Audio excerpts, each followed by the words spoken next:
London বিশ্বের অন্যতম নিরাপদ ও ঐতিহ্যবাহী শহর, কিন্তু সাম্প্রতিক সময়ে এই শহরকে ঘিরে বাড়ছে ভয়ের আবহ।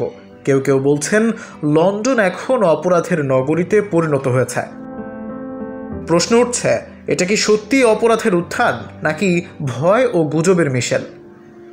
এক সময়ের নিরাপদ শহর লন্ডন এখন ধনীদের কাছেও আতঙ্কের নাম। এমনকি মার্কিন প্রেসিডেন্ট ডোনাল্ড ট্রাম্পও সম্প্রতি অভিযোগ করেছেন রাজনৈতিক অপরাধ আকাশ ছুঁয়েছে। এ মন্তব্য এখন যুক্তরাজ্যের রাজনৈতিক আলোচনার অন্যতম বিষয়। অভিজাত এলাকার বাসিন্দারা বলছেন, রাস্তায় এখন আগের মতো নিশ্চিন্তে হাঁটা যায় না। শহরের একজন সম্পদশালী ব্যক্তি জানিয়েছেন, বাড়িতে উঠেই ঘড়ি হারালাম, হাত থেকেই টেনে নিল। আরেকজন বলেছেন, রেস্টুরেন্টের বাইরে এখন স্পটার বা লক্ষ্য নির্ধারণকারীরা দাঁড়িয়ে থাকেন। কে কোন দামি ঘড়ি বা গয়না পরেছে তা নজরে রাখে তারা। শুধু সাধারণ মানুষ নন, অনেক সেলিব্রিটিও এর শিকার হয়েছে। ফর্মুলা 1 তারকা জেনসন বাটন ও তার স্ত্রী ব্রিটনির ব্যাগ থেকে মুহূর্তেই উধাও হয়ে যায় প্রায় 2.5 লক্ষ পাউন্ডের গয়না।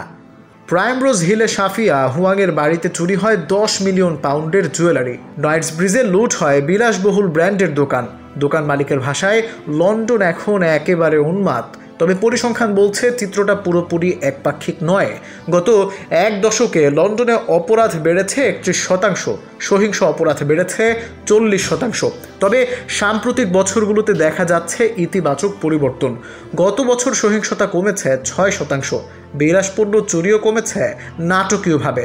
2024 সালে দামি ঘড়ি চুরি হয়েছে 783টি, যেখানে আগের বছর ছিল 2000-এরও বেশি।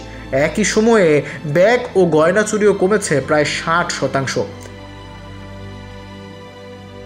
আল মাহমুদ, চ্যানেল 18।